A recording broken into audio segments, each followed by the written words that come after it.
It was a war fought in the shadows, covert strikes, proxy armies, a kind of constant simmering tension. But now, all of a sudden, the conflict between Iran and Israel has exploded into the open.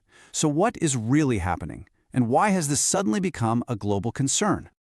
To really understand what's happening right now, we have to rewind the clock a bit. This isn't some new fight that just popped up out of nowhere. No, this is the violent, explosive climax of a rivalry that's been building and evolving for more than 40 years. February 28, 2026. That's the day to remember, because that was the day the unspoken rules of this shadow war were just shattered. The conflict went from a careful, almost deniable fight through proxies to a direct, high-stakes showdown between two of the Middle East's most powerful militaries. And get this assessment called it the most consequential conflict since the Iraq War before the huge escalation of 2026 even kicked off. It just goes to show you how dangerously high the stakes already were, even when the fight was still being kept behind the curtain. So here's how we're going to break this all down. We'll start with the deep history, then we'll pinpoint the exact moment this thing ignited, trace the global fallout, decode the massive strategic shift that's behind it all, and finally take a look at where this whole crisis could be headed. To really get the hostility today, we have to go back to a time when Iran and Israel weren't enemies at all. It's actually hard to imagine now, but before 1979, under the Shah, they were quiet allies, united against common threats in the region. So, what on earth changed? Well, the big turning point was the 1979 Iranian Revolution. That event replaced an Israeli ally with a deeply hostile Islamic Republic. From there, the conflict just grew, but indirectly. In the 80s, Iran helped create Hezbollah in Lebanon, its first and most powerful proxy. Then, the 2000s brought intense fears over Iran's nuclear ambitions. And by the 2020s, these proxy wars in Syria, Yemen, and Gaza had become the violent, everyday reality. And this right here is the key to understanding the last few decades. The conflict was designed to be indirect. Iran would arm and fund groups like Hezbollah, Hamas, and the Houthis, what it calls its axis of resistance, to basically surround Israel. And in response, Israel would carry out airstrikes and covert ops against those groups, always avoiding a direct fight with Iran itself. So what you ended up with was a region basically split into two competing teams. On one side, you had Iran's axis of resistance, this revolutionary alliance built to challenge American and Israeli influence. And on the other, this informal axis of stability, where Israel and more pragmatic Sunni states like the UAE and Saudi Arabia started finding common ground on security and economics.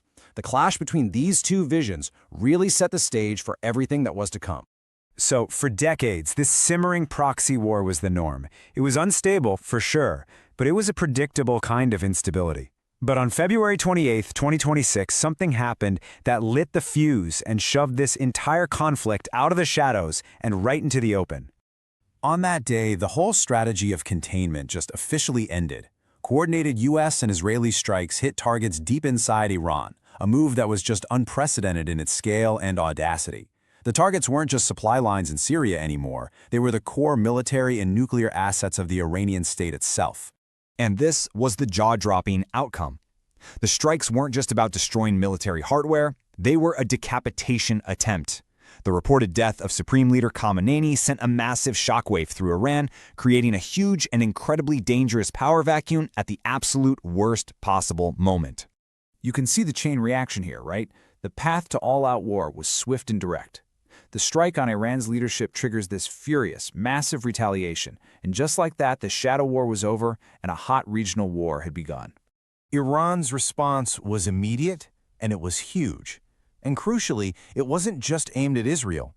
By launching hundreds of missiles and drones at U.S. bases and allied Gulf countries, Iran deliberately widened the battlefield, pulling other nations right into the fight. And that's how a regional conflict became a global crisis, almost overnight. The economic and geopolitical shockwaves were felt instantly, far beyond the Middle East. The first and most immediate shockwave was economic. Oil prices shot up on fears of disruption. Vital shipping routes were suddenly at risk, and financial markets got incredibly nervous as investors scrambled for safe assets like gold. And this is why. The Strait of Hormuz, this narrow choke point where a huge chunk of the world's oil passes every single day, became a contested military zone overnight. Any serious disruption here is a direct threat to global energy security and, frankly, economic stability. So all of this brings us to the most important question of all. Why now? I mean, after decades of carefully managing proxy wars and avoiding a direct fight, what changed? Why did a direct strike suddenly become the strategy of choice for Israel and the U.S.? This quote from Amichai Megan at Stanford really just nails it. Israel fundamentally changed its strategy from containment to active dismantlement of Iran's network. The goal was no longer to just manage the threat from the outside. It was to take it apart from the inside. So think about it this way. The old strategy was a long, grinding war of attrition against proxies. The new strategy? Strike the source of the problem directly, Iran's own military and its leadership. It was a calculated shift from a defensive posture to a full-on offensive one. For years, the fight was against the tentacles. Hezbollah in Lebanon, Hamas in Gaza, the Houthis in Yemen. The massive strategic shift was deciding to just ignore the tentacles and go directly for the head of the octopus, the regime in Tehran.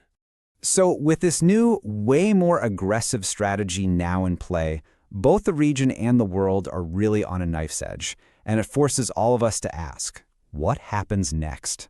Broadly speaking, it seems like there are three main paths this could go down. The first is de-escalation, probably driven by intense international pressure and just the sheer cost of this war.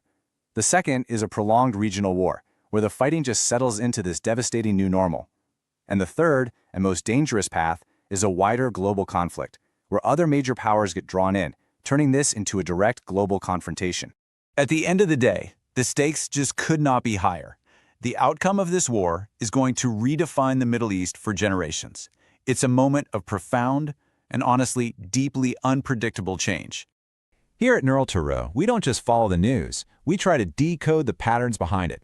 If you found this breakdown valuable, make sure to subscribe for more. And now we want to ask you, what do you think happens next in this conflict? Let us know your thoughts. Thanks for watching. We'll see you next time.